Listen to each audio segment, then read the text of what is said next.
Hello guys and welcome back to this channel, where today guys I'll be showing you how to resize text in Figma.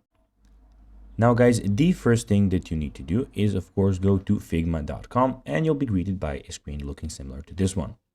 Now guys, when you're here you just need to go and log into your profile. But guys, if you do not have one, you can always go and register to Figma. But guys, if you do not know how to do that, you can always go to our YouTube channel where we have plenty of how to Figma videos where you can see how you can do this. Now guys, that we got that out of the way, let's see what we actually have in front of us here. So as you can see here, we have, as I said, Figma official website where firstly you have your profile where you can see some themes that you put. So you can put a light theme, dark, or a system theme. You have your settings. You can get the desktop application if that's much easier for you. You can add another account and you can log out of the account that you're in at the moment. Here you can search for anything basically that you want to search for. So for types, by anything, basically what you want to search for. We have your themes here. We have your drafts, which I at the moment don't have any. You can go and have deleted drafts, the ones that you just made.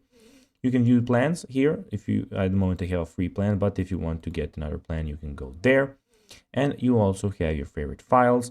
Here you have your themes. So basically it's my theme project that I can go and create another one.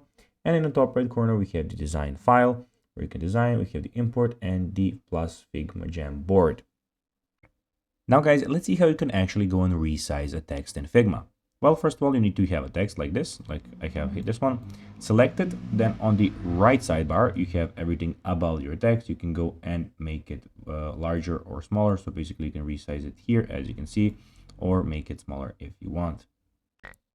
And guys, that will be everything for this video. I hope that you found this video informative. If you did that, guys, don't forget to like this video, share it, subscribe to the channel, put the notifications on. And guys, as always, I'll be seeing you in the next video.